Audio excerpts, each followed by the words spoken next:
Oh my my God! My God! Hey inspector, তুই আমার ভাইজানকে চিনিস না, তোকে বহুত পস্তাতে হবে, বহুত। 19-এর ঘরের নামটা? হ্যাঁ 19 দুগুনি কত, 38। অভিনয় ছাড়া আর কি কি কাজে দক্ষ আপনি? আমি খুব ভালো খেতে পারি।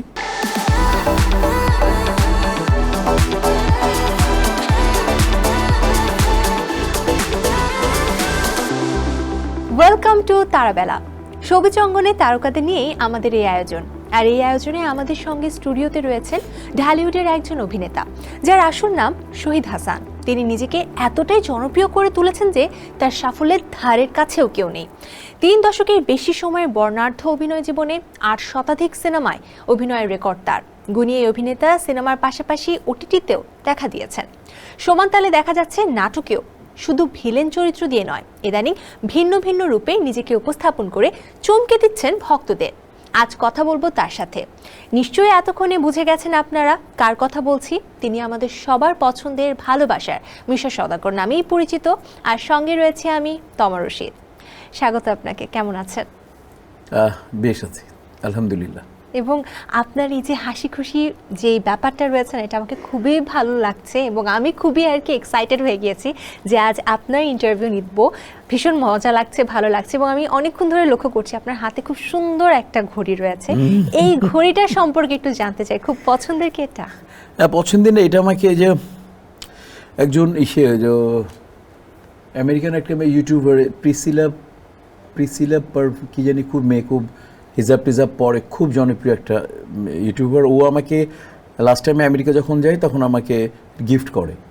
বাচ্চাটা খুব প্রিসিলা পারভিন বা প্রিসিলা সামথিং, আমি নামটা ভুলে গেলাম, সরি। তো বাচ্চাটা আমাকে একটা অনুষ্ঠানে বলে আমি আপনাকে গিফট করবো, যদি ওর স্টুডিওতে যে আমার ইন্টারভিউ দেওয়া হয়নি, বা ও নাকি আমার ভক্ত। তো ভালো লাগে আর কি, এটা মানে একটা স্পোর্ট ভাব আছে ঘড়িটার মতো। আর আমি স্পোর্ট ম্যান, আমি খুবই ভালো লাগছে, খুবই মানিয়েছে একদম। আমাদের এই অনুষ্ঠানটা অনেকগুলো সেগমেন্টে বিভক্ত করেছি, তাহলে আমরা সেগমেন্টগুলোতে চলে যাই প্লিজ। দর্শক, এই মুহূর্তে চলে যাচ্ছে আমাদের আজকের অনুষ্ঠানের প্রথম সেগমেন্ট ওয়ার্ডরোবে। আজ জানবো তার ওয়ার্ডরোবে কি কি রয়েছে। ভিলেনদের মতো অনেক সুন্দর সুন্দর ড্রেস, নাকি একটু ডিফারেন্ট কাইন্ড অফ? চলুন জেনে আসি। আসলে আপনার ক্ষেত্রে যখনই কথা উঠে আমাদের সবারই মনে ধারণা থাকে নিশ্চয়ই ওয়ার্ডরোবে এমন এমন ড্রেস থাকবে যেটা দেখলেই সবাই চমকে যাবে, একদম ভয়ে কাঁপতে থাকবে। ব্যাপারটা কি এরকম? মোটো এরকম না। আসলে আমি পরিপূর্ণভাবে একজন সাধারণ মানুষ। আমি নিম্ন মধ্যবিত্ত পরিবার থেকে উঠে আসা একটা ছেলে। যথেষ্ট মানে কি বলবো, কনজারভেটিভ ফ্যামিলি থেকে আমার আগমন। তো ওই জায়গা থেকে বলবো যে আমার ওই রকম রং চটা কোনো কিছু, আমি ওই ইয়াংকালে পড়তাম, ওই কলেজ বিশ্ববিদ্যালয় আমলে ওইটা শেষ হয়ে গেছে। তারপর আমাকে এক শ্রদ্ধেয় প্রয়াত রাজীব সাহেব বলেছিলেন, তখন আমি স্টাইলিস্ট ড্রেস পরতাম, এই হারা জিন্স প্যান্ট ছিঁড়া পরতাম। তো উনি বলেছিলেন, মিশা, আমরা যেহেতু নেগেটিভ রোলস করি, তো আশা করি তুমি অনেকদিন কাজ করবে, তো ক্যামেরার বাইরে আমরা যত সিম্পল থাকবো তত বেটার। কারণ আমাদের যে ইমেজ পর্দায় মানুষ দেখে, ওইটাকে ভাবতে বেশি পছন্দ করে। তো ওনার ওই কথাটা আমার খুব ভালো লেগেছিলো। তখন থেকে আমি খুব সিম্পল ড্রেস পরি। তো আমার সবচেয়ে পছন্দের ড্রেস হচ্ছে গ্যাবার্ডিন টি শার্ট, জিন্সের প্যান্ট, আর যে কোনো শার্ট বা গেঞ্জি, আর পাঞ্জাবি পায়জামা আমি সবচেয়ে বেশি পছন্দ করি। কারণ আমি শুটিং শেষে আমি সারাদিন তো উইক পরে থাকি, মেকআপ, ড্রেস আপ, গেট আপে যখন থাকি, এরপরে আমি একেবারে মানে ফ্রেশ হয়ে আমি একেবারে পাঞ্জাবি পাজামা খুব পছন্দ করি। আমি পাঞ্জাবি পাজামাই বলা হয় তুলনামূলকভাবে আমার খুব পছন্দের একটা ড্রেস। তাহলে আমার এখন জানতেই হবে যে আপনার ক্লোজেটে কতগুলো পাঞ্জাবি রয়েছে? অনেক, মানে পাঞ্জাবি প্রায় প্রেম কালেকশন, তারপরে ওয়াসাবি, তারপরে ইদানিং মালাবর, আর আড়ং খুব ফেভারিট। আড়ং আর ইয়ালো, দেশের ব্র্যান্ডের মধ্যে আড়ং আর ইয়ালো সবচেয়ে বেশি পরি। তার মানে অনেক বেশি পাঞ্জাবি রয়েছে। সেই তুলনায় কি টি শার্ট কম? টি শার্টও প্রচুর টি শার্ট, আমি বললাম না যে ওই যে টি শার্ট আর গ্যাবার্ডিন বা জিন্স পরি, এই দুইটা জিনিসই তো বেশি পছন্দ। অলরেডি অনেকগুলো ব্র্যান্ডের নাম জানতেও পেরেছি আপনার কাছ থেকে, তারপরেও যদি আপনাকে বলি যে ব্র্যান্ডের মানে মানে লোকালি বেশি পছন্দ করি আমি ইয়ালো আর আড়ংয়ের কথা বলছি। পাঞ্জাবি যেমন আমার সবচেয়ে বেশি পছন্দ হচ্ছে আড়ং, দেন ইয়ালো। বাট ফেস্টিভ্যালগুলোতে ফাসাবি পরি, প্রেম কালেকশন পরি বা মালাবরের পাঞ্জাবি পরি, এগুলো বাইরের। আর নিজে আমি বানিয়ে নিই, আমি একটু মোটকুটো মোটাসোটা তো, তখন আমি একটু বানিয়েও নিই। আমি ওল্ড টাউনের মানুষ, আমি বানিয়েও নিই, নিজের ডিজাইন দিয়ে, নিজের হালকা ডিজাইন দিয়ে বানিয়েও নিই, সিম্পল ডিজাইন। যখনই কোনো কিছুতে নিজেকে একটু ফুটিয়ে তোলার চিন্তা করেন বা এই যে ডিজাইন, নিজের একটা ডিজাইন নিয়ে কোনো কিছু বানানোর চিন্তা করেন, বা যখন কোনো কিছু কিনতে যান শপিং এর ক্ষেত্রে, কোনটা সবার আগে মাথায় আসে, কমফোর্ট নাকি গুড লুকিং? ডেফিনেটলি সবার আগে কমফর্ট। গুড লুকিংয়ের কোনো দরকার নেই আমার, কারণ আমি যা আমি তা। আমি যে ড্রেসটা পরে যদি আনন্দ বা আরাম না পাই, কারণ পৃথিবী হচ্ছে আরামের জন্য, বেহেস্ত আরামের জায়গা, বিজনেস ক্লাস আরামের জায়গা, দামি গাড়ি আরামের জায়গা, আরাম। তো আমাকে আরাম লাগতে হবে, আরাম প্রিয় খুব আমি। বাহ, এইটা শুনে খুব এখন ভালো লাগছে, এবং আপনাকে দেখেও মনে হচ্ছে একটা আরাম ব্যাপার। আরাম জিনিস আমার চোখেরও মানে আরাম লাগছে। দেখা যায় না যে সামনে কেউ অনেক গর্জিয়াস কিছু পরে থাকলে একটু চোখেরও আরাম হয়ে যায় কম, একটু ঝলকানো। অনেকে পছন্দ করে, অনেকে যার যার স্টাইল। আমি আরাম পছন্দ করি, অনেকে স্টাইল পছন্দ করে, মানে থাকে না, মানে আমি। কিন্তু আপনি আরামের ভিতরে স্টাইলিস্ট। কই খুবই সুন্দর লাগছে। একটু জানতে চাই পারফিউমের বিষয়ে। আসলে পারফিউম তো সবারই একটা সফট কর্নার, তো আপনার ক্ষেত্রে পারফিউম কি খুব বেশি পছন্দ? এখানে আমি একদম খুবই এখানে অনেস্ট একটা মানুষ। সেটা হচ্ছে যে আমি স্বাভাবিক আমি বডি স্প্রে ইউজ করি, খুব সিম্পল, দু একটা ব্র্যান্ডের ইউজ করি যখন পার্টিতে যাই, কারণ আমাদের কাজ করি। হ্যাঁ, স্প্রেটা তখন তো পারফিউম, একটু কস্টলি পারফিউম ইউজ করি। বললাম না আমি এগুলো বলাটা ঠিক না। আর আমি যেহেতু পাঞ্জাবি পরি, আমি আতর খুব পছন্দ করি, আমার গাড়িতে আতর থাকবে। পাঞ্জাবি বললাম শুটিং শেষে একটু আতর দিয়ে নিই, ওই আরামের সাথে ওই আতরটা। তখন আতরে আমি উদ, মানে এটা অনেক যারা ইউজ করে তারা, যেটা অনেক বড় একটা ব্র্যান্ড, উদ আমি ইউজ করি। আতরের মধ্যে সবচেয়ে বড় ব্র্যান্ডটা হচ্ছে উদ। আপনি পারফিউমের চেয়েও বেশি আতর প্রেমী। হ্যাঁ। আচ্ছা, মানে আমরা তো সবাই গিফট পছন্দ করি, কিন্তু প্রিয়জনের যদি কোনো গিফট থাকে সেটা আমরা যত্ন করে তুলে রাখি। আপনার কাছে জানতে চাই, আপনার বইয়ের দেওয়া কোন গিফট আপনি আজও ওয়ার্ড্রোবে একদম সুন্দরভাবে তুলে রেখেছেন? আসলে সত্যি কথা, আমি তো কোনো কিছু তুলে রাখিনি, কারণ আমার বিয়ের করা বয়স হয়েছে 30 বছর। ওর আগে আমি প্রেম করেছি 11 বছর, 41 বছর। 41 বছর আর আমার বয়স হচ্ছে এখন 57। তো মনে করো আমি কোনোটা তুলে রাখিনি, সত্যি কথা অর্থে। আমি হ্যাঁ তুলে রেখেছি, হ্যাঁ এটা একটা রাইট। তোমার ভাবি যখন, তখন তো আমি তো 82 ম্যাট্রিক দিয়েছি, তোমার ভাবি 84-এর ম্যাট্রিক। হ্যাঁ, তার ওই সময় আমাকে কিছু চিঠি, তার প্রেমের চিঠি আমি তুলে রেখেছি। সবগুলো না কিছু? ও কয়েকটা, হঠাৎ দেখি এক জায়গায় আছে, হয়তো বা তার ফার্স্ট, সেকেন্ড, থার্ড চিঠি এরকম। এটা জানানো যাবে কি ছিল? অল্প না, উনি আমাকে এমনি করে বলতেন, আপনি করে বলতেন, আমি তুমি করে বলতাম। বড় চিঠির ভাষা সে আমাকে তুই করে বলেছিল, মানে তুই করে। সে আমলেও এগুলো চলতো তাহলে? তো তখন তো আমাদের তো চ্যাট করার সময় না, আমাদের তখন বাসায় তো, মানে আমরা তো বললাম নিম্ন মধ্যবিত্ত পরিবার, আমাদের তখন তো টিএনটিও নেই। অন্য আমার বন্ধুর বাসায় যেত, তার সাথে সে আরেক বান্ধবীর বাসায় যেত, আমি আমার বন্ধুর বাসায় যে অমুক দিন ফোন করব, শুনতাম, ফোন করে বলতো। তো যে ওই দিন আমার বন্ধুর ছোট বোন আবার আমাকে বলতো যে মিতা, আমার ওয়াইফের নাম জোবেদা রব্বানী, মিতা অমুক দিন ফোন করবে এতটার সময়। তখন আমি সব কিছু বাদ দিয়ে অতটার সময় এখানে প্রেজেন্ট থাকতাম। তার আরেকটা বান্ধবী বাসায়, ওর নাম হচ্ছে রুবানা। ও আমার ওয়াইফও ডাক্তারি পড়তেন, ওর বান্ধবীও রুবানা, দারুণ হেল্প করতো ওই সময় আর কি। ফোনে আলাপ হতো, মানে সে তার বান্ধবীর বাসা থেকে আমি ওর বন্ধুর বাসায় যে ফোনে কথা বলতাম। তো ওই ফার্স্ট চিঠি যেটা, মানে আমাদের মনের একটা বোঝা পড়ার পরে যে হ্যাঁ আমরা একে অপরকে পছন্দ করি, তো তখন তোমার ভাবে আমাকে চিঠি দেয় একটা, তাহলে এটা বাসায় গিয়ে দেখবেন। তারপর চিঠিটা আমি, ওই চিঠিটা আছে, এই রাইট একটা, তুমি সুন্দর একটা জিনিস আছে, এক্স্যাক্ট। হ্যাঁ, এটাকে আমি যত্ন করে রেখে দিয়েছি। এটা আসলে সারা জীবন যত্ন করেই থাকবে, এটা জানি, কারণ এটা একটা অন্যরকম অনুভূতি। হ্যাঁ, অন্যরকম, ডেফিনেটলি অন্যরকম। একদমই তাই। একটু গাড়ির প্রসঙ্গে চলে আসি। কোন ব্র্যান্ডের গাড়ি খুব পছন্দ কিন্তু এখন পর্যন্ত সেটা নিতে পারেননি, এমন কোনো ব্র্যান্ডের গাড়ি রয়েছে? অবশ্যই, মানে গাড়ি আমার যোগ্যতা অনুযায়ী আমি গাড়ি যা সেটা টয়োটা কোম্পানির গাড়ি আমি ক্লুজার ইউজ করেছি, ক্লুজার জিপ। তো এইটাই আমার একটা টার্গেট ছিল, কিন্তু বাট এখন একটা ব্র্যান্ড পছন্দ আমি না বলি, সম্ভবত এটা আমি এখন নোয়া স্কোয়ারে চলি। ওইটা আমার আরামে মোটা ছোটো ক্যাপ্টেন সিটগুলো ক্যাপ্টেন, ওই যে আমার মোটা আমি বললো না আরাম, তা আমার বড় নোয়া, আর শুটিংয়ে আমার প্রায় 8 সিটের, ওটা একটু বড় লাগে, ভ্যান ভাব আছে ওটার মধ্যে একটা। আমার মেকআপ ম্যান আমার বাম পাশে বসে, ম্যানেজার সামনে বসে, তো ওইখানে আমার অ্যাসিস্ট্যান্ট পিছনে থাকে, আমার ঘাড়ি ভাবে টিপতে থাকি। তো ওইখানে একটা মানে আমাদের তো ভ্যান এখানে আলাদা করে নেওয়া সম্ভব নয় বাংলাদেশে। তখন ওই গাড়িতে যখন যাই তখন সিটগুলোর জন্য আমি বললাম না মোটা ছোটা, তুই আমার আরামের জন্য ওই গাড়িটা আমি নিছি এখন, সেটা হলো গিয়া নোয়া স্কোয়ার, ওইটা আমি ইউজ করি। এটা জানতে চাই, জীবনের প্রথম যখন গাড়ি কিনলেন নিজের টাকায়, সেই প্রথম গাড়ির অনুভূতিটা কেমন ছিল? ওটা মারাত্মক মারাত্মক মারাত্মক, কারণ ওইটার জন্য ক্রেডিট আমাকে বলতেই হবে। সেটা হচ্ছে আমি ডে নাইট ব্যস্ত, তখন সৈয়দ হুমায়ুন ফরিদে ভাই আমাকে তার গাড়িতে, আমি ধানমন্ডি তার সমস্ত ম্যাক্সিমাম ছবি তার ছেলের, সপ্তাহে হয়তো 3 দিন তার সাথে বা 4 দিন তার সাথে, 2 দিন রাজীব ভাইয়ের সাথে। তো উনি আমাকে খুব পছন্দ করতেন। আমি তাকে বলি আমার মানে কি বলবো যে আত্মিক ওস্তাদ, আমার আত্মার দিক থেকে সে আমার গুরু, সৈয়দ হুমায়ুন ফরিদি। তো উনি বলতেন বাসায় চলে আসবে, আমার সাথে নাস্তা করবি, তারপরে আমি বাসায় চলে যেতাম। তখন আমার গাড়ি নেই, আমার কোনো গাড়ি টাড়ি নাই। তখন ওনার বাসায় যে ধানমন্ডিতে তার নাস্তা করে তারপর আমি তার গাড়িতে করে আমি যেতাম। উনি আবার নিয়ে আসতেন আমাকে, তারপরে আমি ধানমন্ডি থেকে চলে আসতাম সিএনজি করে। তখন তো আর এই মানে হয় না, সিএনজি না, বেবি ট্যাক্সি অর রিক্সা। তো এই ছিল বাস আমার ফার্স্টে। আমি শ্রদ্ধেয় একজন প্রযোজক অভিনেতা আমার বড় ভাই দীপজল ভাইয়ের একটা গাড়ি আমার পছন্দ হয়, ওইটা তার মার, খুব সুন্দর গাড়ি ওইটা অসম্ভব সুন্দর একটা গাড়ি ছিল টয়োটা কোম্পানির। আমি বলি এত সুন্দর গাড়ি এটা কার, বলে আমার মা ইউজ করে।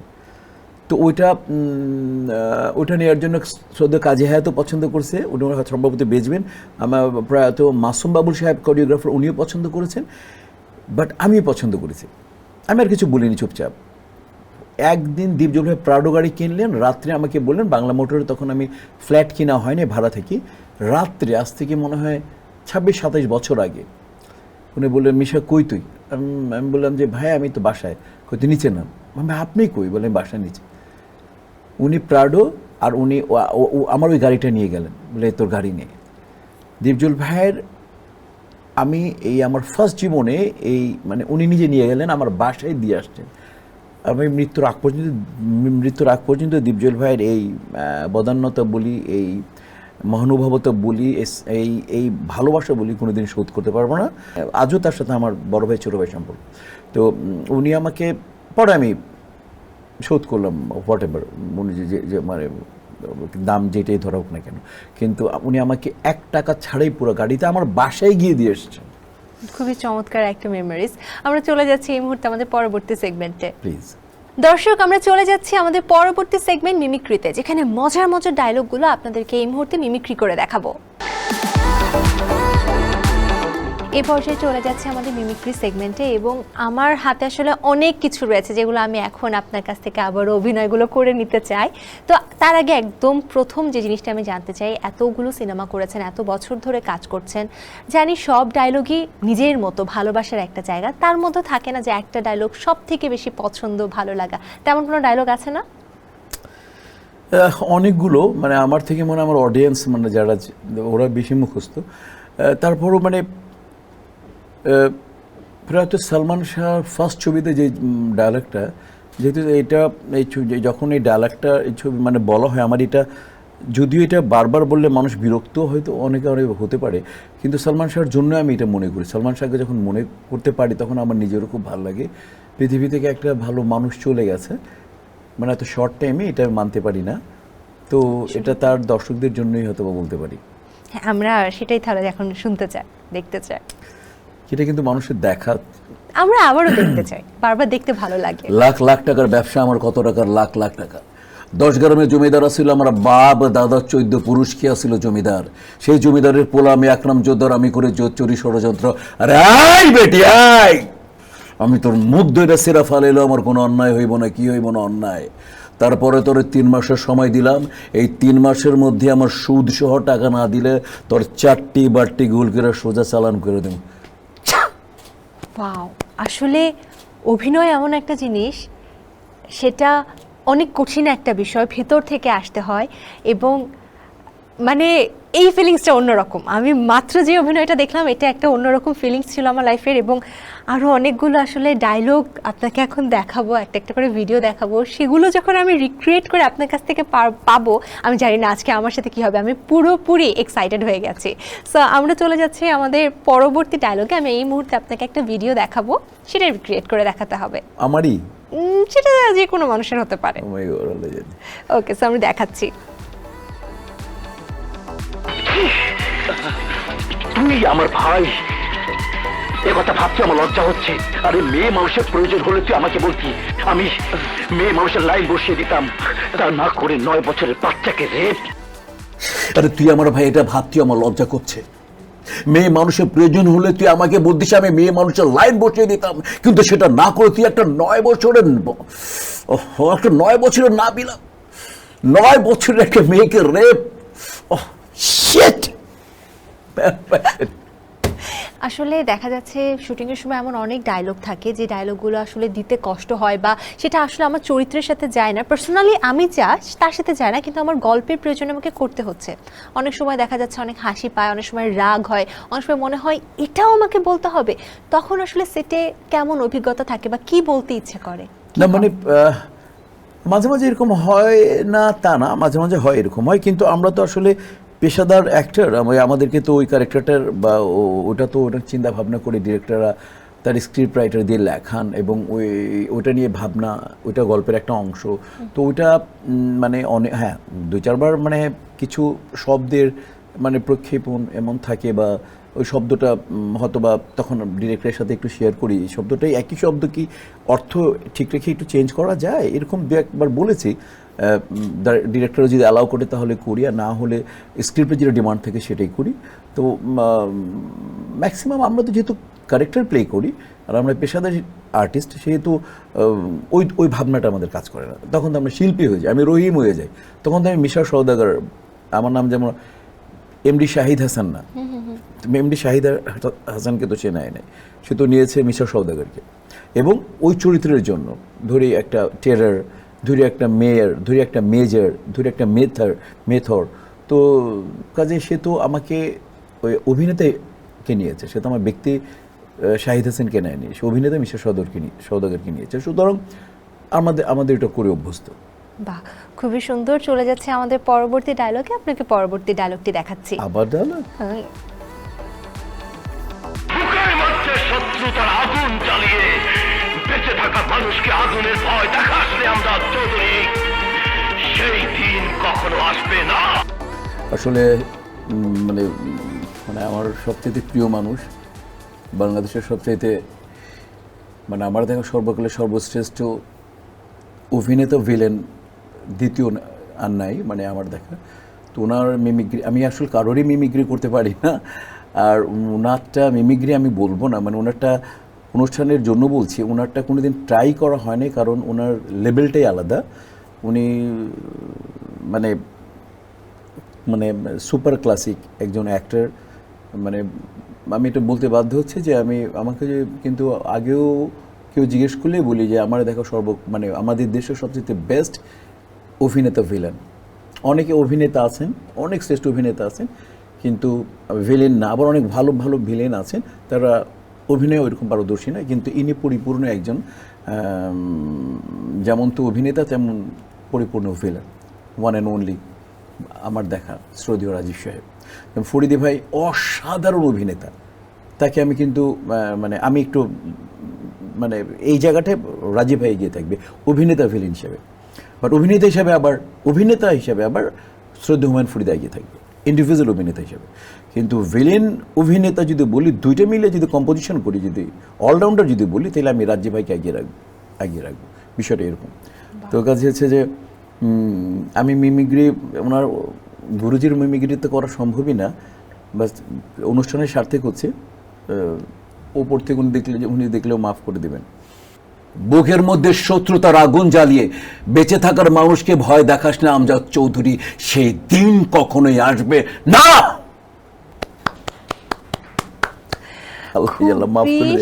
মাফ করে দিন গুরুজি। খুবই সুন্দর হয়েছে। আমরা চলে যাচ্ছি আমাদের পরবর্তী ভিডিওতে। এবার আরেকটি ভিডিও দেখাচ্ছি আপনাকে। প্রেম আমার না, বয়স কি মনে হয় 30-35? ভুল, 45 পেরিয়ে গেছি অনেক আগেই। তবে চেহারাখানা রেখেছি একেবারে মাখন। প্রেম আমার না, বয়স কি মনে হয় 30-35? 45 পেরিয়ে গেছে অনেক আগেই, বাট চেহারাটা রেখেছে এখনো মাখনের মতো। ওয়াও! এবং ডায়লগটা আমি এখানে শুনছিলাম এবং দেখছিলাম, স্টুডিওর বাহির থেকেও কিন্তু হাততালির আওয়াজ আসছে, এতই দুর্দান্ত হচ্ছে। না দুজনই তো মনে করো, বললাম না অভিনেতা, ফরিদি ভাইয়ের অ্যাক্টিংটার আলাদা। সো দুমান ফরিদির বেলায় যে অ্যাজ অ্যান অ্যাক্টর তো কোনো জবাব নেই, লাজবাব। তেমনি মানে আমার দেখা মানে ভিলেন অভিনেতা রাজীব ভাইয়ের কোনো জবাব নেই, লাজবাব।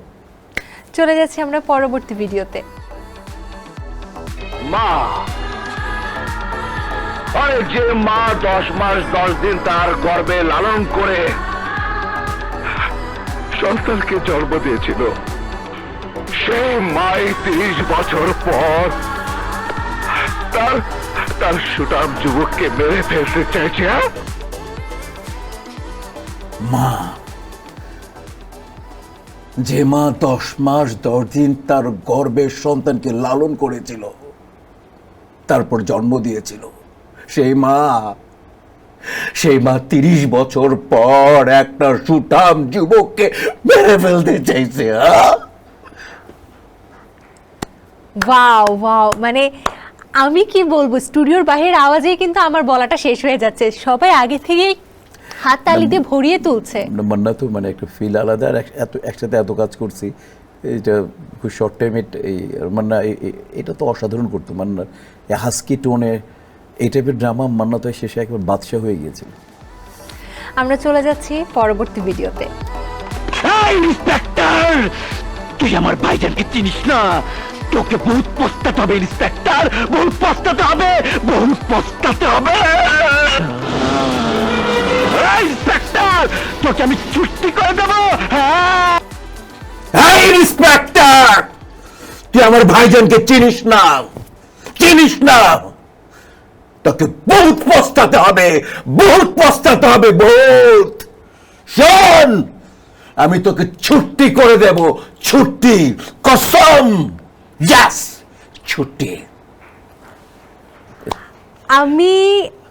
আমি প্রথমে ভয় পেয়ে গিয়েছিলাম যে সত্যি কি আমাকে বকা দেওয়া শুরু করলো বাইরে নাকি। শেষ করো। চমৎকার, খুবই সুন্দর একটা জিনিস যে আমরা পর্দায় যে ডায়লগগুলো দেখি, আমরা দেখি হয়তো পেছনে যারা, আমরা যখন পর্দার সামনে থেকে দেখি কিছু, আমরা হাততালি দিয়ে মজা পাই, কিন্তু যারা কাজ করে তারা জানে কতটুকু কষ্ট। বিশেষ করে ভিলেনের সেই জোরপূর্বক ডায়লগ দেওয়াগুলো দেখতে অনেক জোরে না, ইজি মানে মনে সবচেয়ে বড় হলেও কথা কি, মানে নায়ককে তো মানুষ মানে সব ভালো ভালো কথা বলবে, মানে তাকে অনেক উপসংহার দিয়ে ভালো করতে হয়। তার জন্য স্পেশাল স্ট্যান্ডম্যান থাকে, উড়ে আসতেছে অন্যজন ওর ড্রেস পরে, আমরা ড্যামি ম্যান বলো অনেকে।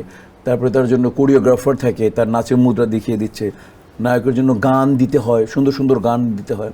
নায়ক পড়াশোনায় ভালো, চরিত্র ভালো, ড্রেস আপ ভালো, গেট আপ ভালো, হ্যাঁ, মানে সব ভালো গুণ দিয়ে তাকে গুণান্বিত করা হয়। আর ভিলেনকে সমস্ত বাজে গুণ দিয়ে তাকে জনপ্রিয়তা অর্জন করতে হয়। তো এই জিনিসটা অনেক কঠিন, আসলেও অনেক কঠিন। মানে একজন নায়ক যত সহজে জনপ্রিয় হতে পারে 1-2টা ছবি দিয়ে, একটা ভিলেনের জনপ্রিয়তা ধরে রাখার জন্য যুগের যুগ প্রয়োজন।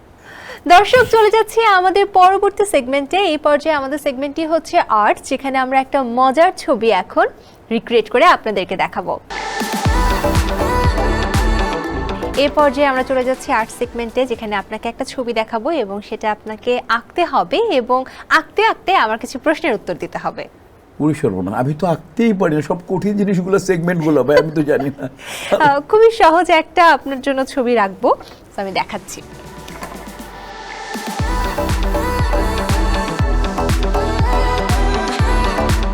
এই রয়েছে আপনার ছবি, আর এই রয়েছে আপনার পেপার এন্ড পেন। জঘন্য, আমি কিন্তু একেবারেই আঁকতে পারি না, প্রমিস। জঘন্য হবে কিন্তু, আমরা জঘন্যটাই নিয়ে নিব। আমরা শুরু করছি এবং আমি কিছু প্রশ্ন করব, আপনাকে আঁকতে আঁকতে জবাব দিতে হবে। আচ্ছা আচ্ছা, ঠিক আছে। ওকে, সো স্টার্ট। আপনার প্রথম সিনেমার নাম? আমার প্রথম মানে প্রথম সিনেমা করে সেটা হচ্ছে একটা গান করেছিলাম, মানে আইটেম সং, সেটা ছিল অত্যাচার, প্রথম সিনেমা কত সালে? 1988। পারিশ্রমিক কত পেয়েছিলেন তখন? শুধু কনফারেন্স পেয়েছিলাম, পরে পারিশ্রমিক 50 টাকা। জীবনের প্রথম প্রেম কোন সালে, কোন ক্লাসে, তার নাম? এইটা 81 এবং সেটা হচ্ছিল গিয়া ওয়ান অ্যান্ড অনলি আমার wife Zubaida Rabbani Mita. Wow wow. আসলে সিনেমায় তো অনেকবার মারা গেছেন, যদি বলি যে কতবার মারা গেছেন, সম্ভব কাউন্ট করা? এটা মানে যদি ই করো তাহলে ম্যাক্সিমাম সময়ই আমি মনে হয় ওই আমাকে মেরেই ফেলছে, কারণ মানে আসলে ওই মারাটা তো হচ্ছে যে মানে আমরা ডিরেক্টররা চান যে অপশক্তি বা চরিত্রহীন লোকগুলো পৃথিবী থেকে চলে যাক, আসলে এই বিষয়টা, তাই না? ওখানে তো মানে আমি মারা যাই না, মানে সমাজের অনৈতিক দুষ্ট চরিত্রহীন কাজগুলো বা লোকগুলো দুষ্ট মারা যায়। চরিত্ররা মারা যায়। কারেক্ট। বাংলাদেশের কোন ভিলেনকে আপনার সব থেকে বেশি পছন্দের? রাজীব ভাইয়া। মিডিয়ায় আপনার সব থেকে কাছের বন্ধু কারা? কাছের বন্ধু মিডিয়াতে আমার এরকম বন্ধুর পরিমাণ খুবই কম। সেটা হচ্ছে ওমর সানি আমার খুবই কাছের বন্ধু। মানে বন্ধু যদি বলি তাহলে Omar Sunny he is my very good friend. মানে ওটা মানে আমার অনেক অধিকার আবদার, ইমোশনাল, কিন্তু সে আমার খুব ভালো বন্ধু। জীবনে কি হতে চেয়েছিলেন? প্লেয়ার। অভিনয় ছাড়া আর কি কি কাজে দক্ষ আপনি? অভিনয় ছাড়া আমি খুব ভালো খেতে পারি, আমি খাওয়া পছন্দ করি, স্পোর্টস দেখতে পছন্দ করি, স্পোর্টস মানে খুবই আমি স্পোর্টে একটা মানুষ। আমি বললাম যে প্লেয়ার হওয়ার শখ ছিল, কাজে আমি খেলা খুব পছন্দ করি, ক্রিকেট ফুটবল উভয় খুব পছন্দ করি। পরিবারকে কি কি কাজে সহায়তা করেন? পরিবারকে মনে হয় আমি যেহেতু শুটিং নিয়ে ব্যস্ত থাকি, তো আমার আসলে ফিনান্সিয়ালি ব্যাপারটা বলবো যে ফিনান্সিয়ালি ব্যাপারটাই সহযোগিতাটা হয়। হ্যাঁ। রান্না করতে পারেন? রান্না, হ্যাঁ, বুড়ো মাংস রান্না করতে পারি, ডিম। আমার এখন ক্ষুধা পেয়ে গেছে। আপনার প্রিয় জিনিসের নাম কি? প্রিয় জিনিসের নাম? যে কোনো কিছু হতে পারে। প্রিয় জিনিসের নাম আসলে খাওয়াই সবচেয়ে প্রিয় জিনিস আসলে। পছন্দের ভ্রমণের জায়গা? প্রিয় জিনিস না, প্রিয় ব্যক্তি বলো নাই তো, প্রিয় জিনিস বলছো না? প্রিয় জিনিস, হ্যাঁ, প্রিয় জিনিস খাওয়া, অবশ্যই খাওয়া। আচ্ছা, কোন ধরনের খাবার তাহলে? যখন ক্ষুধা লাগে ওই সব খাবারই পছন্দ করি। এমনিতে আমি একটু ঢাকার, তো আমি একটু মোগল ডিশটা পছন্দ করি, বাট ক্ষুধার সময় সবচেয়ে প্রিয় খাবারটা হচ্ছে পাতলা চালের ভাত, সরিষার তেল দিয়ে আলুর ভর্তা, আর 2-3টা ডিম ভাজা, আর সালাদ। মানে এত মজাদার খাবার যে জিভে জল আসার মতো একটা অবস্থা। আর যদি বলা হয় প্রিয় মানুষ? জীবিত এই মুহূর্তে আমার ওয়াইফ জুবাইদা রব্বানী মিতা। পছন্দের ভ্রমণের জায়গা? ডেফিনেটলি কক্সবাজার। প্রিয় রং? সাদা এবং কালো। প্রিয় পোশাক? পাঞ্জাবি এবং টি শার্ট গাবারিন। আপনার হাত ঘড়ি কয়টি আছে ক্লোজেটে? অনেক, 12 থেকে 15টা। বাহ। বাংলাদেশে আপনার পছন্দের নায়ক? বাংলাদেশে এই মুহূর্তে সাকিব খান। পছন্দের নায়িকা? নাই। প্রাইমারি স্কুলের নাম মনে আছে? হ্যাঁ, অবশ্যই নবকুমার। আমি নবকুমার থেকে 1 থেকে ম্যাট্রিক। তৃতীয় শ্রেণীতে আপনার রোল নম্বর কত ছিল? তৃতীয় শ্রেণীতে আমার মনে হয় 17-18 ওই দিকে, কারণ আমি 10-এর মধ্যে অনেক পরে আসছিলাম। স্কুলে কখনো ফেল করেছিলেন? না, জীবনেও না। অঙ্কে সর্বোচ্চ কত পেয়েছিলেন? আমি অঙ্কে খুবই খারাপ ছাত্র ছিলাম, কিন্তু কাকতালীয়ভাবেই আমার 86 আমি লেটার মার্ক পাই ম্যাট্রিকেই, অঙ্কটাই পাই। অঙ্কে সব থেকে কম কত পেয়েছিলেন? অঙ্কে সবচেয়ে কম আমার মনে হয় 29 বা 30। আচ্ছা, মানে ওই যাই হোক, 5টা চলে এসেছে জি, কোনোভাবে। শপিং করার জন্য কোন প্লেস সব থেকে বেশি পছন্দের? সবচেয়ে একসময় ইন্ডিয়া ছিল, তারপর শুটিংয়ের জন্য, আমার যোগ্যতার জন্য না, শুটিংয়ে যেতে যেতাম, শুটিংয়ের জন্য ওই ব্যাংকক। ভালো লাগে কোন ঋতু? ভালো কোন ঋতু?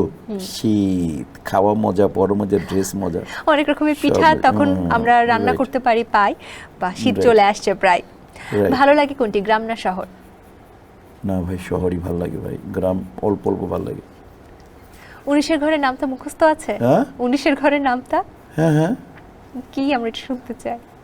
19 অক্ষে 19, 19 দুগুণি কত, 38, তারপরে 3 19 হচ্ছে হলে গিয়ে 67, তারপর হচ্ছে 19 4 ইকুয়াল টু হবে 76, কে বলেছে আপনি অঙ্কে খারাপ? তারপর হচ্ছে 19 অর্ধেক হবে গিয়ে 90s, 5 ইকুয়াল টু 90s, বাহ, এরকম। তো চমৎকার, আমি তো চমৎকার। চিন্তা করে বলতে চাই। না, আপনি অঙ্কে তার মানে দুর্দান্ত, কারণ 19-এর ঘরের নামটা একটা কঠিন বিষয়। জুনের আগে কি মাস? ফাইজলামি করো তুমি। মানে জুনের আগের মাসটা এপ্রিল। আপনার কি রাশি? আমার রাশি হচ্ছে, রাশি তো বিশ্বাস করি না, যে কোনোদিনই কাউকে করতেও বলবো না, কোনোদিন করবেনও না কেউ, এটা একটা ফালতু জিনিস। সেটা হচ্ছে যে মনে হয় আমি মানুষ বলে যে মকর নাকি মকর রাশি আমি। কোন খেলা 4 জানুয়ারি তো। কোন খেলা আপনার সব থেকে বেশি পছন্দের?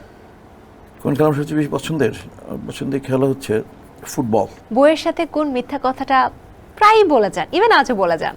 মিথ্যা কথা ভেবে আমি বোর সাথে বলা হয় না, বউ আমার সাথে বলে না, মানে বাসায় আসতেছে এই টাইমিংটা আর কি, একটু মিথ্যা আশ্রয় নিতে হয়, এই চলে আসতেছে, এই মোবাইল আসার পরে এটা হয়েছে, মোবাইল মানে এই আর কি, আর চলে আসতেছে। নদী পছন্দ না পাহাড়? নদী। স্টার হওয়ার পর কখনো লোকাল বাসে উঠেছেন? না, স্টার তো আমি এখনো মানি না, মানে অনেকদিন যাবো তো উঠা হয় না আর কি। শুটিংয়ে কোন নায়কের হাতে মার খেয়েছেন যেটা আজও মনে আছে? আমি তো আসলে শুটিং খুব রিস্কি নিয়ে শর্ট দিই।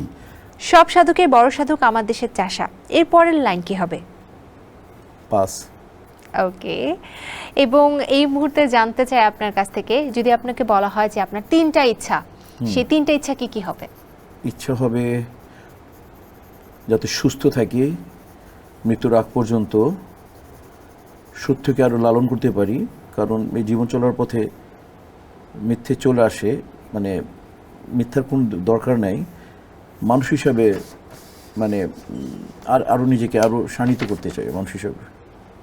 আপনার অ্যাক্সেসরিজের মধ্যে ওয়াচ, ক্যাপ, সানগ্লাস এবং একটা সুন্দর রিং দেখছি, প্লাস টি শার্ট, পাঞ্জাবি, এগুলো তো আপনার পছন্দেরই। বাট যদি অ্যাক্সেসরিজের ভিতরে একটু শুজটাকেও নিয়ে আসি, তাহলে এই সব কিছুর মধ্যে সব থেকে বেশি পছন্দের কি? আমি অ্যাডিডাস স্কেটস আমি খুব পছন্দ, আমি খুব আরাম বোধ করি। সেটা আপনার সব থেকে পছন্দের? অ্যাডিডাস। আমরা কিন্তু অলরেডি দেখছি যে আপনার খুব সুন্দর একটা পেইন্টিং হয়ে গেছে, ভীষণ সুন্দর লাগছে। আল্লাহই জানি রে ভাই। এবং পেইন্টিং এর ভিতরে একটা ছিকল রয়েছে, সেটাও আমি দেখছি যে আপনি ট্রাই করছেন করার, খুবই হ্যাঁ, চমৎকার। কঠিন আসলে এগুলো আর্টিস্ট প্রত্যেকের একটা আলাদা আসলে থাকা উচিত। দেশের বাইরে কোন জায়গা সব থেকে বেশি পছন্দের? যেহেতু ফ্যামিলি আমেরিকা থাকে, ওই জন্য আর কি, মানে ফ্যামিলির জন্য পছন্দ, যে এমনি কক্সবাজার, অল টাইম কক্সবাজার। আপনার সব থেকে অপছন্দের খাবার কোনটি? সবচেয়ে অপছন্দ খাবার মানুষ মারবে সি ফুড। Sea food? এটা অপছন্দ কেন? এটা তো অনেকেরই খুব না, পছন্দ। কোনো টেস্ট পাই না, ফালতু। এর থেকে বেটার আমাদের খিচুড়ি অনেক ভালো, খিচুড়ি আর তোমার মানে বেগুন ভাজা আমার ভালো লাগে। সাথে আমি তো একটু বললাম মানুষ আচার। মারবে হয়তো বা। সাথে একটু আচার, হ্যাঁ, একটু ডিম ভাজি। খিচুড়ি, ডিম ভাজা, একদম ঘি দিয়ে ডিম ভাজাতে হবে, বুঝছো? আমার সত্যি এখন ক্ষুধা আর ওই যে লাগছে। ভাই, কি আঁকলাম আল্লাহ জানে। বাহ, আমার প্রশ্ন করতে করতে আমি দেখছি যে ড্রয়িংটা মোটামুটি কমপ্লিট হয়ে গেছে এবং বেশ মনোযোগ দিয়ে আপনি পুরো চিত্রটাকে আঁকার চেষ্টা করছিলেন। এখন আমি খুবই এক্সাইটেড, দেখতে চাই কি হলো শেষ পর্যন্ত। আমি এখন টুকিও মারতে পারছি না আর।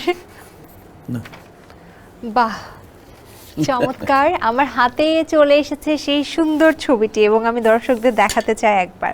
ওইটাও একবার দেখাও, মানুষ গালি দেখ আমাকে। সো এই ছবিটা আসলে ভীষণ সুন্দর হয়েছে এবং বেশ ভালো লাগছে, কিন্তু মানে অল্প সময়ে বেশ ভালো হয়েছে এবং খুব কঠিন একটা ছবি ছিল, ভীষণ কঠিন একটা ছবি ছিল এবং এই ছবির জন্য একটা বেশ সুন্দর একটা ছবি মানে অল্প টাইমে দেখা যাচ্ছে যে একটা প্র্যাকটিসে থাকলে তো যখন তখন আঁকা যায়, কিন্তু সেই জিনিসটা প্র্যাকটিস ছাড়া Right, এত right, সুন্দরভাবে আঁকাটা আসলে যেমন আমি কষ্টকর। মিমিক্রি কিন্তু আমি জীবনে করিনি, কারণ আমি বললাম না ডাবিং কখনো কারোরই আমি একটা মানে একটা শব্দও বলিনি। আমি ডাবিং শিল্পীদের দেখতাম ওরা কীভাবে অন্য ক্যারেক্টারগুলো করে, মানে কঠিন আর কি। মানে আমি লাইফের প্রথম মনে হয় কোনো মিমিক্রি করলাম। বাহ, এটা তাহলে আমাদের জন্য একটা বড় পাওয়া। চলে যাচ্ছে আমাদের পরবর্তী সেগমেন্টে।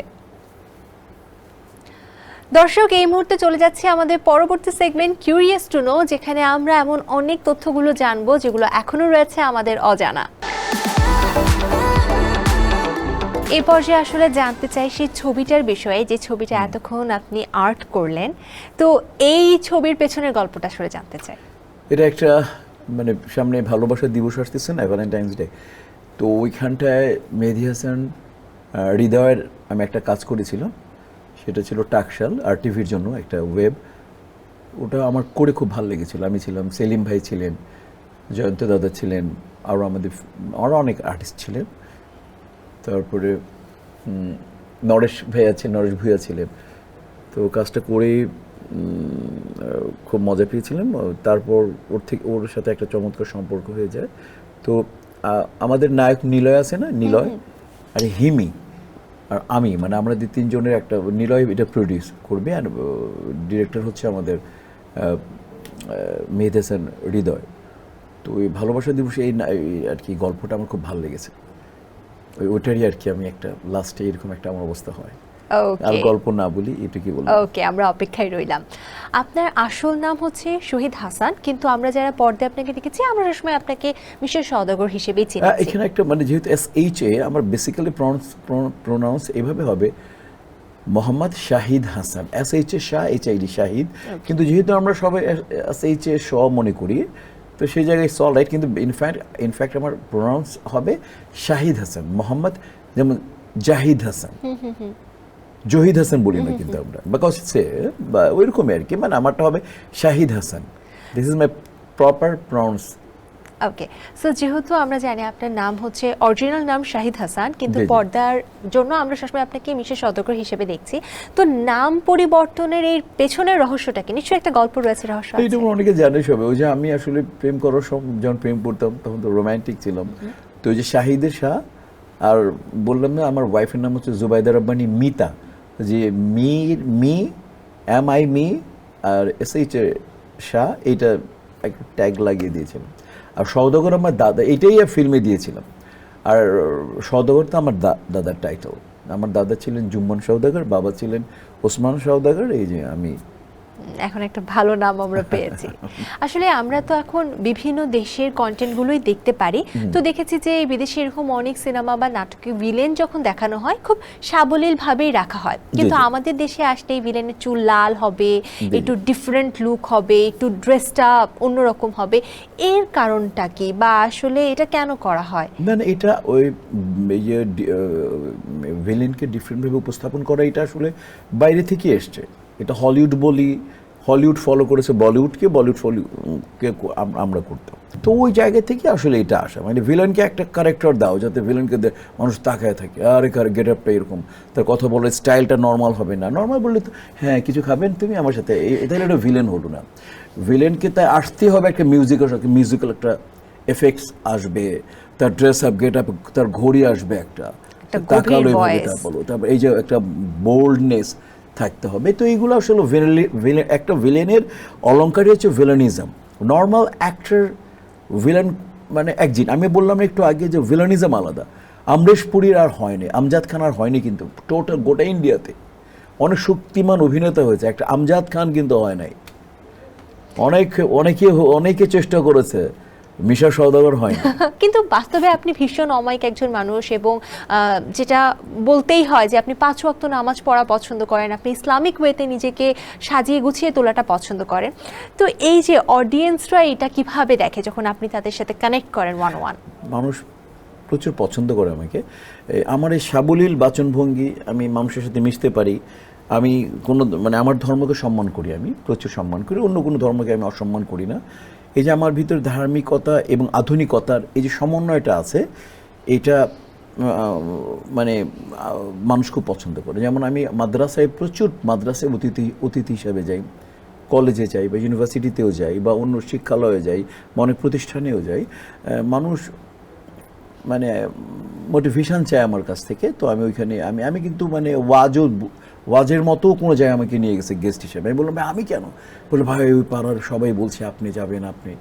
তো মাদ্রাসায় যাই, বললাম না যাবে স্কুল কলেজ ইউনিভার্সিটিতে যাওয়া হচ্ছে। এবার চলে যেতে চাই আসলে পর্দার সময় তো দেখি আমরা ভিলেন মানেই নায়কের হাতে ঘুষি খাবে, মার খাবে, চাকু মারবে, এটা মারবে, ওটা মারবে, অনেক মজার জিনিস দেখি। কিন্তু শুটিং করার সময় এই মজার জিনিসগুলো হয়ে ওঠে আসলে অনেক সময় ভয়ঙ্কর। তো এমন কখনো হয়েছে যে অরিজিনালি আপনার আঘাত পেয়েছেন এবং এই আঘাত পাওয়ার জন্য কখনো এমন হয়েছে যে হসপিটাল পর্যন্ত যেতে হয়েছে? আরে এগুলো এটা কোনো আমারটা যা হয়েছে এটা তো মনে মানে বিশ্বের রেকর্ড করার মতো। সেটা হচ্ছে আমার একটা গান ছিল মৌসুমীর সাথে, আমার গান মান্না নায়িকা মৌসুমীর বাবাকে আমি, উনি প্রফেসর ছিলেন আমার কলেজের, তো আমি ডিজাইন খুব মানে কি তাকে কোনো একটা মানে আমার বাবা আবার ওইখানকার গভর্নিং বডির চেয়ারম্যান থাকে, তো আমি তাকে খুব মানে হ্যাসেল করি আর কি, অপমান করি। এটা মৌসুমী নিতে পারে না। মৌসুমী আমাকে উল্টা দেখে, আমার সাথে প্রেম করে, প্রেম ছকে ফেলে আমাকে ফাঁসি দিয়ে দেয়। ওই ফাঁসির শট দিতে গিয়ে আমি বেসিক্যালি ফাঁসি লেগে গিয়েছিলাম। এবং আমি জানিও না কি হয়েছিল। তখন একটা মাইনুল নামে একজন মেকআপ ম্যান, ও জড়িয়ে বললো যে মিশা ভাই তো ফাঁসি হয়ে গেছে। ও জড়িয়ে তারপরে টেবিলে, আমার দুইটা টেবিলের উপর ফাঁসি, আমি ঝুলছিলাম, তো আমাকে কীভাবে ধরে আগলে নিচে নামালো। তারপরে আমি আমার উইকটা খুললাম। সোহান ভাই বললো মিশা কেমন লাগতেছে? আমি কিছুই মনে করতে পারতেছি না। হ্যাঁ কেমন কেমন আসছো? আমি যে বলে তুমি আসো মেকআপ রুমে 2 রাকাত নামাজ পড়ো। তাই আমি বললাম কেন ভাইয়া? আসো না তুমি। আর শুধু ক্যামেরাম্যান ছিল, সবাই ভয়ে পালিয়ে গিয়েছিল, কারণ সবাই ভাবতে ঝুলতেছে লাশ। আচ্ছা হ্যাঁ, তারপরে ওদিন আর শুটিং হয়নি। বললো যে মিশা তুমি আজকে প্যাক আপ, বাসা চলে যাও। মৌসুমী দেখি একদম চুপচাপ মেকআপ রুমে আর কি। ওই ওভার এক্সপ্রেশনস আসলে। আর মানে ওই দিন যে ফাঁসির যে জিনিসগুলো ছিল, যে সরঞ্জামাদি ছিল, সেটা অত ভালো ছিল না। আমি বারবার বলছিলাম, ফাইট ডিরেক্টর ছিলেন আমারই আত্মীয় মুসলিম ভাই, আমি বলছিলাম যে আমি ব্যথা পাচ্ছি। লাস্ট এক্সপ্রেশন আসলে আমি খুব ম্যাচিউর। এখানে তো অক্সিজেন আসলে ব্রেনে নাকি 3 মিনিট না গেলে মানুষ মারা যায়। তো আমার শালাই ডাক্তার, ও বলছিল হয়তো বা ভাগ্য ভালো আপনার আর কি, যে ওই সময়ের মধ্যে ওই যে নামিয়ে ফেলতে পেরেছে। এবং আল্লাহ আসলে হয়তো জাস্ট নতুন মানে বলবো যে কি বলবো আর কি, বলবো যে এটা একটা অ্যাক্সিডেন্ট। তারপর রিয়াজের উপর দিয়ে আমি দৌড়ে সিরাজের মাথার উপর দিয়ে এভাবে আমি উড়ে যেতে পারতাম। আমার ACL মানে আমি পড়াছি, কিন্তু এখনও কিন্তু আমি পড়া, প্যাড পড়া। ACL ইন্টারক্রুশিয়েট লিগামেন্ট আমার চিরা। এই আমার হাত ভাঙা, আমি এটা সোজা করতে পারতেছি না, কাঁপতেছে ভাঙা। তো কাজই হচ্ছে যে আমার শরীরের কোনো অংশই ঠিক না। এগুলো আসলে অনেক ভয়ানক। মানে যেটা হয় আমাদের দর্শকেরা হয়তো মনে করে সবকিছু এমনি হয়ে যাচ্ছে, কিন্তু এই যে এত কষ্ট করা। গত ঈদের ছবি বলি কিল হিম, আমরা 5 স্টার হোটেল বগুড়ায়, হোটেল আচ্ছা 5 স্টার একটাই হোটেল আছে, ওইখানে আমি আর অনন্ত ভাই ছিলাম। 10 তলার উপরে হেলিপ্যাড উপরে একটা মানে ড্রোন ক্যামেরা, আর হেলিপ্যাডে আমি আর ইসের শট অনন্ত ভাইয়ের হাতে মানে পিস্তলটা থেকে খুব মানে অরিজিনাল একের পিস্তল। এখানে ফার্স্ট একটা বাড়ি দিয়ে আমাদের কম্পোজিশন, ফার্স্ট বাড়িটা এত জোরে লেগে গেছে, মানে একদম ছিটকি দিয়ে ব্লাড পড়তেছে। অনন্ত ভাই বলছে মিশা ভাই রক্ত পড়তেছে, আমরা শর্ট চালাই যান, কারণ আমি রিশর্ট দিতে পারবো না। এবং তখন পুরো ওইখানে রক্ত ঝড় অবস্থায় আর কি আমি পুরো মানে অনেকগুলো শর্ট দিলাম। আমি বললাম এটা এখন আমি জানি আমি এটা গেলে আমি ডাক্তার সিলাই দিবে শর্ট শেষ করেন। তো সেটা কিল হিম ছবিতে ইকবাল মামা পরিচালনায় ছিলেন, গত ঈদের ছবি কেলেন। তো এরকম অনেক ঘটনা, মানে সত্যি শুটিং শেষ করে একদম ভয়ানক। তার টিম দিয়ে আমাকে অনন্ত ভাইয়া টিম দিয়ে পাঠাইলেন আমাকে শোয়ে রেখে। আমি বললাম কিনা শিলা করার দরকার নেই, আপনার এই করেন, আমি প্রলেপ দিয়ে কোনোভাবে রাখেন, কারণ কালকে কন্টিনিউটি মিলবে না। তো এরকম অনেক ঘটনা। এই যে আত্মসাৎ করা বা জিনিস নেওয়ার মধ্যে আরেকটি জিনিস আছে ব্যাংক লুট। ভিলেনরা তো কিছু হলে ডাকাতি করছে, লুটপাট করছে। তো আপনার কাছ থেকে জানতে চাই, বাসায় বাবা মার পকেট থেকে কখনো কি কিছু লুটপাট করেছেন? না, আমি এই ধরনের কোনো কিছু। তবে হ্যাঁ, বাজারে যখন একটা সময় মনে আসছে খুব ছোটোবেলায়, যখন বাজারে বার্গেনিং করে যে বাজেটটা দিত, ওইটা বার্গেনিং করে যেটা কমাতাম সেটা দিয়ে টিফিন খেতাম। কারণ টিফিন দেওয়ার মতো পিতামাতার যথেষ্ট টাকা ছিল না, বুদ্ধি করে টিফিনের টাকাটা আমি বাজারে যে পারফেক্ট যেগুলো দাম ওইগুলো, বাট আমি জানতাম যে আমি যদি এই পলিসিতে কথা বলতে পারতাম তখন আমি যে কম হবে ওইটা আর বলতাম না বাসায় যে কমে এনেছি। হ্যাঁ, খুব সুন্দর করে কথা বলে ওই লাইক খাসির মাংস কেনার আমি মনে আছে, খাসির মাংস আর গরুর মাংস কেনার সময় আমি খুব বুদ্ধি করে কথা বলে কম দিতাম। ওইটা টিফিন খেতাম, চটপটি, নান রুটি।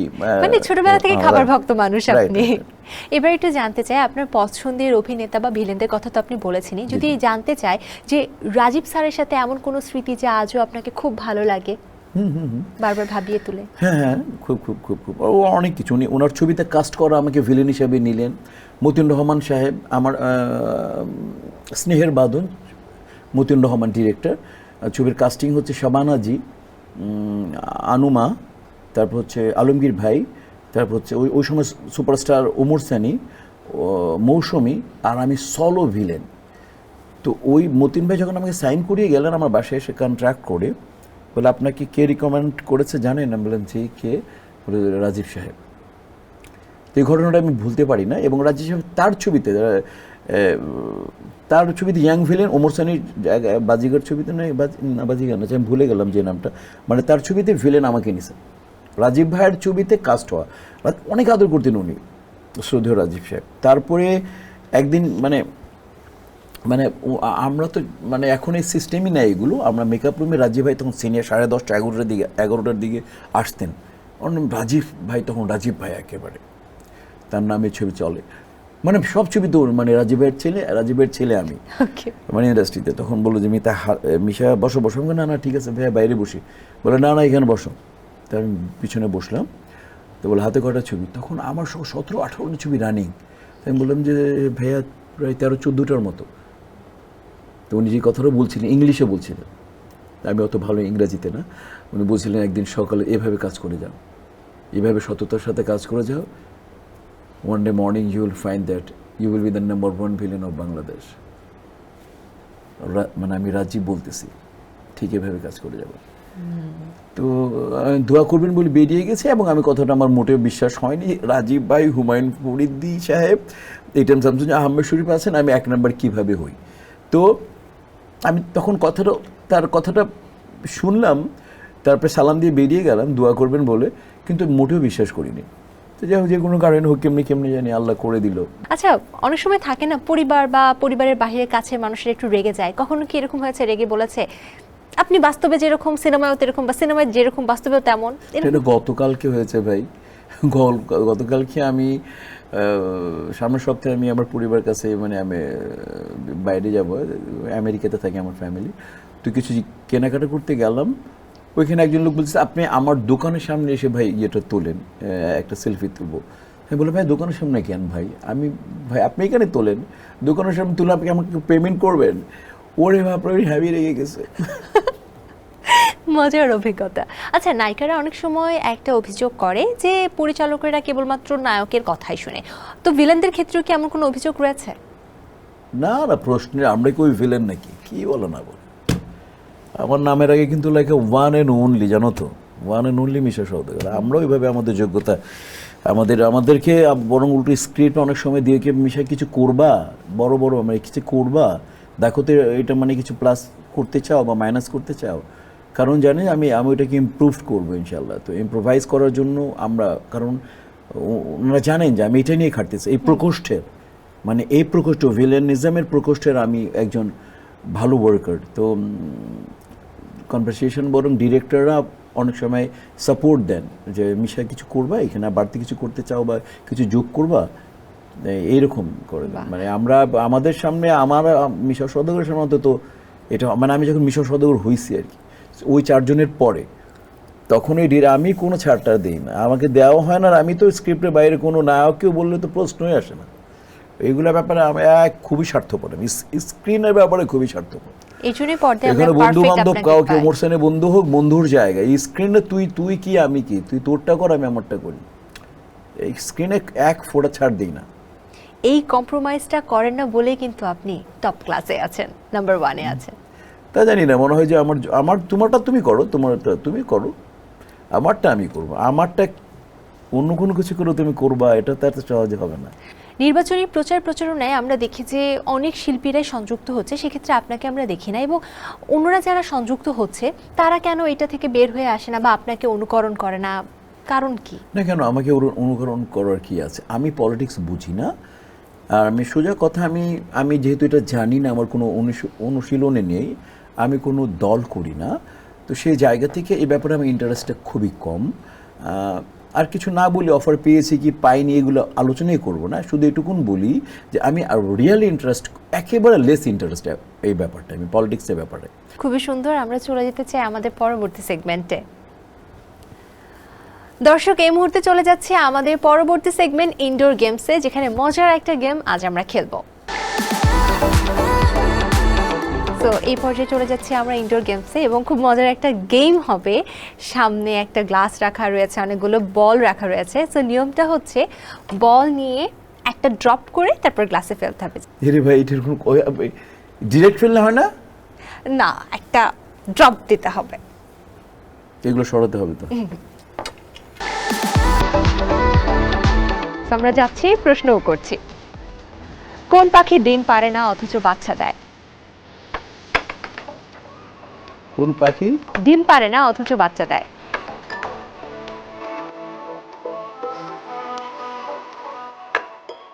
ওকে, আমরা স্কিপ করছি। ছোটবেলায় লম্বা, বড় হলে বেটে, বলো আমি কে? ছোটবেলায় লম্বা, বড় হলে বেটে। এই একটু হিন্টস দিয়ে দিই, যখন ইলেকট্রিসিটি চলে যায় তখন ব্যবহার করতে হয়। ওয়াও, একটা হয়ে গেছে, দুটো হয়ে গেছে। মোমবাতি। একদমই ঠিক। এমন কি আছে যেটা আপনি চাইলে ভাঙতে পারেন না তুলে ফেলে, মানে ভাঙতে পারবেন না কিন্তু তুলে ফেলতে হবে? ভাঙতে পারবো না, তুলে ফেলতে হবে। যদিও কনসেন্ট্রেশন করা সম্ভব। আর পরবর্তী প্রশ্নে চলে যাই। দুইটা ওভারল্যাপ হলো, বলো। শাখা আছে তবে ফল, কাণ্ড বা পাতা নেই, কি? শাখা আছে কিন্তু ফল, কাণ্ড বা পাখা এগুলা নেই, কিন্তু অনেক শাখা রয়েছে। প্রাকৃতিক একটা জিনিস। বটগাছ। বটগাছেরও অনেক শাখা রয়েছে, কিন্তু পাতা তো আছে, কাণ্ড তো রয়েছে। এটা আলাদা একটা জিনিস, প্রাকৃতিক একটা জিনিস। শাখা আছে কিন্তু ফুল, কাণ্ড, পাতা এগুলা নেই। শাখা বয়ে যায়। ও, শাখা বয়ে যায়। ওকে, বলতে পারবো না। নদী নদী নদী। নদী। ও, এটা পুরো ভরে গেছে, পুরো ভরে গেছে। ফুল কনসেন্ট্রেশন। এই আমি প্রশ্ন করে ফেলি। মুখ নাই, কথা বলে, পা নাই, হেঁটে চলে। মুখ নাই, কথা বলে, পা নাই, হেঁটে চলে। ক্যাসেট রেকর্ডার নাকি? নকশা। কিটা? নকশা।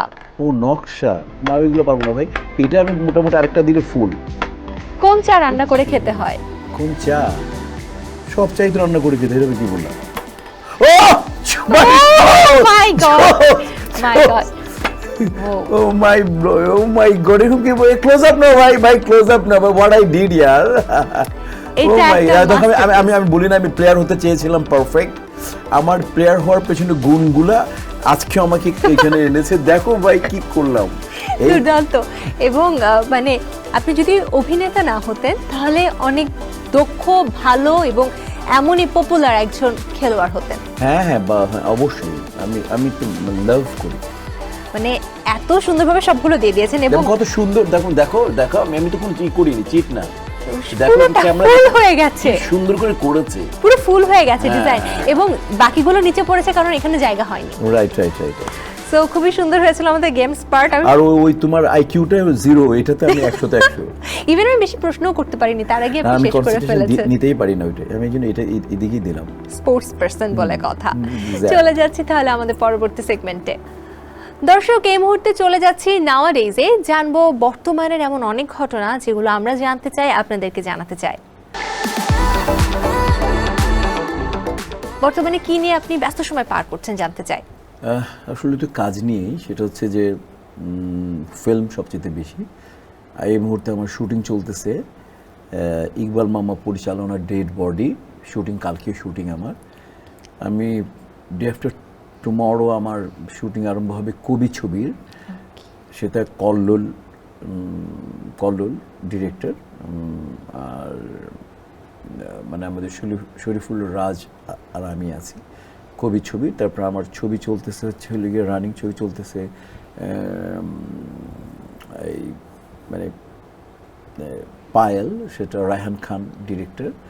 তারপর আমার ছবি চলতেছে সেটা হচ্ছে কাজ রানিং হচ্ছে সেটা মুস্তাফিজুর রহমান মানিকের ডার্ক ওয়ার্ল্ড।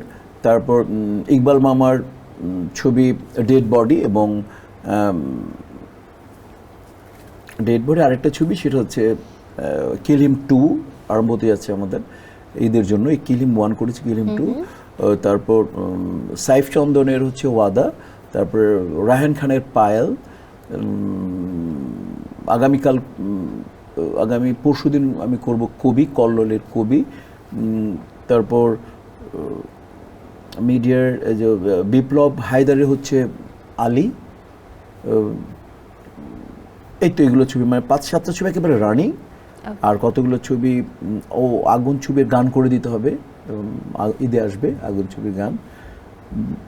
ওটিটির কাজ মানে স্ক্রিপ্ট চলতেছে, এটা ফাইনাল পছন্দ হলে করবো। আর অন্য এর মধ্যে তো আমি আর 10 দিন, আমি 15 দিন পরে তো আমি আমেরিকায় চলে যাবো আমার পরিবারের কাছে, এসে আবার ঈদের কাজগুলো করব। ফ্যানদের কাছ থেকে পাওয়া সব থেকে বড় কমপ্লিমেন্ট কি আপনার জীবনে? একটু ডিফারেন্ট, সেটা হচ্ছে যে আমি আউটডোরে আমি আর এটিএম শামসুজ্জামান ভাই যাচ্ছি, জুমা ছিল, জুমার নামাজ পড়তে। তো আমি একটু হাঁটতেছিলাম, তখন তো আমাকে গুন্ডা বলতে হয়, কক্সবাজারে পুরো গুন্ডা মিশায় গুন্ডা যায়নি, যায় কেমন যে ওনারা বলে না কেমন করে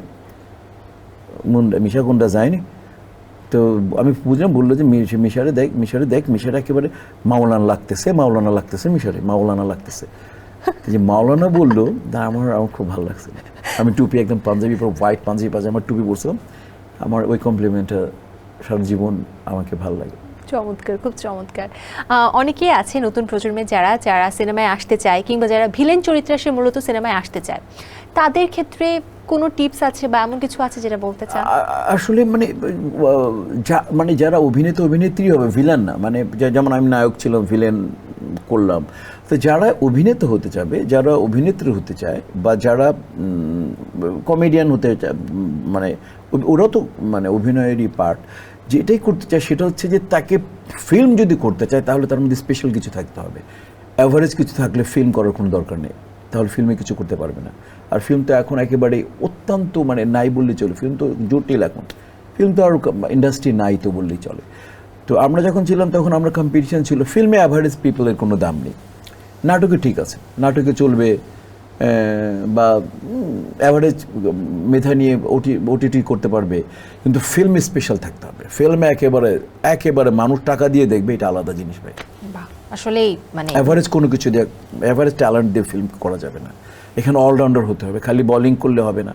বোলিং করতে হলে বেস্ট বোলিং, ব্যাটার হইতে হলে বেস্ট ব্যাটার, আর নাহলে একটু ভালো ফিল্ডার হতে হবে, ভালো কিপার হতে হবে, অলরাউন্ডার হতে। ফিল্মের জন্য অলরাউন্ডার।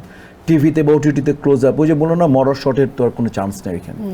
ওখানে নাচ গান ফাইট নাই তো নাটকে বা ওটিটিতে। এখানে ফিল্ম করতে হলে নাচ জানতে হবে, গান জানতে হবে, অ্যাকশন জানতে হবে, মিউজিক জানতে হবে, ফ্যাশন জানতে হবে। আর ওইখানে তো কিছুই লাগবে না, ঘর থেকে ড্রেস এনে পরে দাঁড়িয়ে গেলাম ড্রেস। এই জন্য আমরা সিনেমাগুলো থেকে আসলে অনেক কিছু শিখেছি, ফ্যাশন শিখেছি, অনেক কিছু আমরা সিনেমা দেখে শিখেছি। অবশ্যই ফিল্ম তো শেখায় অনেক, তাই না? একদমই। মানুষ তো ওটিটি দেখে তো বলবে না ওই ড্রেসটা পরতে শিখেছি। রাজেশ খান্না সুপারস্টার ছিল, রাজেশ খান্নার জুতা মোজা লুঙ্গি মানুষ পরতো। রাজাক ভাইয়ের স্টাইল, ববিতাপুর নাকি ব্লাউজের কাটিং আমাদের ভাবিরা পরতেন, নামই হয়ে গিয়েছিল মতো। হ্যাঁ, কি জানি এরকম, এগুলো টেলারের কাছে বললেই হয় যে এই কাঠের লাগবে। তো ওই ওইরকমই আর কি। বা এটা কি কেউ নাটকেরটা তো সাধারণত একটু কম বলা হয়, তাই না? এই আর কি। খুবই চমৎকার। আমরা চলে যাচ্ছি আমাদের পরবর্তী সেগমেন্টে, এবং এই সেগমেন্টটা অনেক মজার। আচ্ছা। দর্শক, চলে যাচ্ছে আমাদের পরবর্তী সেগমেন্ট ফেসবুক কর্নারে, যেখানে ফেসবুকে অনেকে আমাদেরকে অনেক প্রশ্ন করেছেন, যে প্রশ্নের উত্তর তারা মিশা সওদাগরের কাছ থেকে জানতে চায়। এখন আমরা জানবো সেই প্রশ্ন থেকে বাছাইকৃত দুটো প্রশ্নের উত্তর। তো আসলে অনেক মজার, অনেকেই আপনার কাছে অনেক প্রশ্ন জানতে চায়, তার মধ্যে বাছাই করা দুটো প্রশ্ন আমরা রেখেছি। তার মধ্যে 1 নম্বর প্রশ্নটি হচ্ছে, কালবেলার ফেসবুকে সিরাজুল মনির নামে একজন প্রশ্ন করেছেন। তিনি লিখেছেন, কিছু ক্ষেত্রে দেখা যাচ্ছে অভিনয় জগতের লোকজন রাজনীতির সাথে জড়িয়ে পড়ছেন। এর পেছনে আসলে কারণটা উনি জানতে চান যে সিনেমায় কি তাদেরকে ঠিকভাবে মূল্যায়ন করা হচ্ছে না, এই জন্যই তারা রাজনীতি থেকে চলে যাচ্ছেন, বা বিষয়টা আসলে কি? আসলে এটা তো আমি একটু আগে ব্যাখ্যা করে দিয়েছি, এটা যার যার ব্যক্তিগত ব্যাপার, যে যেটাকে পছন্দ করে বা লালন করে, এটা তো আমি বলতে পারি না। এখন এটা আমি আগে বলেছি, এটা তাদের ভাল লাগার ব্যাপার। এটা এটা এটা একান্ত ব্যক্তিগত ব্যাপারই বলবো। এটা আমি ব্যক্তিগত, কেউ যেমন আমাদের ফেরদৌস নমিনেশন পেয়েছে, অনেক বছর 10, 12, 15 বছর যাবৎ সে কিন্তু আমি দেখছি সেই রাজনীতির সাথে সে জড়িত। তো সে এতদিন তার ভাল লাগা ছিল, সেইটা অনুশীলন করেছে, সে সমস্ত অনুষ্ঠানে তাকে দেখেছি। তো এটা তো এখন সে ও যখন ও যখন একেবারে হঠাৎ বৃষ্টি দিয়ে নামকুলো 2 দিয়ে সে কাজ করেছে, তো এখন তো তার ভারী কি একটা এজ আসছে, এখন সেটা করতেই পারে। সে highly educated, got master degree from Dhaka university, man of quality, man of personality, Ferdous man of punctuality, very presentable. তো কেন করবে না, কেন সেটা করতে পারে এবং সেটা লালন করে। সেটা এমন না যে হঠাৎ এর কোনো এক্সপিরিয়েন্সই নেই, চলে না। সে বড় বড় নেতাদের সাথে গেছে, পিএমের সাথে সে আমেরিকা ইউনাইটেড নেশনের একটা অনুষ্ঠানেও গেছে, ও আর রিয়াজ। তো সে জায়গা থেকে হয়তো বা গেছে। সবাই আর অনেকে পছন্দ করে, অনেকে পলিটিক্স পছন্দ করলে থাকতে হবে না এটাতে। ভাই, এটা দর্শকের কি সমস্যা? যারা পড়বে, যেমন আমাদের টিভির তারিন আছে, সুইটি আছে, তারপরে শর্মিলা আছে, অনেকেই আছে, পছন্দ করে। ভাই, পছন্দ করলে তো আপনারা এখানে মাথা ঘামানোর কি আছেন? আমরা কয়টা শিল্পী পছন্দ করলে আপনাদের কি ব্যাপার? এটা তো ভাই ব্যক্তিগত একটা ব্যাপার। হ্যাঁ, এটা তো আর মানে আমাদের সংবিধানে লেখা নেই যে আর্টিস্টরা ফিল্ম করা ছাড়া অন্য কিছু করবে না, এরকম তো লেখা নেই। কাজেই আমার মনে হয় এটাকে খুব স্বাভাবিকভাবে নেওয়া উচিত এবং সম্মান জানানো উচিত। খুব ধন্যবাদ। নিশ্চয়ই আমাদের দর্শক উত্তরটি পেয়ে গেছেন। চলে যাচ্ছি পরবর্তী প্রশ্নে। আলহেরা নামে একজন আপনার কাছ থেকে জানতে চেয়েছেন, খলনায়কে অভিনয় করছেন, তো হিন্দি ভাষাতে কখনো অভিনয় করেননি হিন্দি ছবিতে, তো আগামীতে হিন্দি ভাষাতে কোনো ছবি করবেন কিনা বা এমন কিছু আমরা জানতে পারবো কিনা তিনি জানতে চান। না, এটা যদি হিন্দি, তো আমি যেহেতু ঢাকার ছেলে, আমি হিন্দি মানে আমার মানে বাংলার পরে যে ভাষাটা আমি খুব ইজিলি বলতে পারি সেটা হিন্দি। উর্দু, মানে আমি খুব কমফোর্ট। কারণ আমরা হিন্দি ছবি দেখেই বলবো যে নিজেকে অনেক শানিত করেছে আর কি, মানে দেখে দেখে অভিনয়ের প্রতি। অমিতাভ বচ্চন বা আমজাদ খান বা অমরেশ পুরী, এদেরকে আমরা দেখেছি, নানা পাটেকার। আমরা অবশ্যই আমরা হিন্দিতে যদি সুযোগ পাই তাহলে অবশ্যই করব। মজাদার ডায়লগ মানে কি? মজাদার তো বলে ফেললাম যে নাম আমার লালু, ব্রেনটা বড় চালু। নাম আমার লালু, ব্রেনটা বড় চালু, বিপদে পড়লে আমি দুলা ভাইরে ডাকি খালু। নাম আমার লালু, ব্রেনটা বড় চালু। নাম আমার মাইকেল, আমি পাহাড়ে চালাই সাইকেল। তো এরকম অনেক আমি কি মানুষ আসলেই বলে আমি আমি আমি টায়ার কাঁদে রাবার না, হাওয়া দিলে ফুলি না। মানে মানুষের আমি ভুলে যাই, ওরা মনে থাকে। বাট আমার এই লাস্টে যে এই যে ছবিটা কাজ করলাম না, ওই ছবি ডায়লগুলো আমার খুব ভালো লাগছে। এই যে মেহেদী হাসান হৃদয়ের ডায়লগুলো, ওর মধ্যে দারুণ মানে ডায়লগুলো ছিল, খুবই সুন্দর সুন্দর ডায়লগ। আমরা আসলে অনেক গল্প করলাম, অনেক আড্ডা দিলাম, অনেক গেমস খেলাম, অনেক নতুন নতুন জিনিস আসলে আমরা আপনাকে দিয়ে আজকে করালাম, যেমন একটা আর্ট করালাম, মিমিক্রি করালাম। তো সবকিছু মিলিয়ে জানতে চাই আমাদের কালবেলার এই আয়োজন কেমন লাগলো, ভিন্নতা কিছু পেয়েছেন কিনা?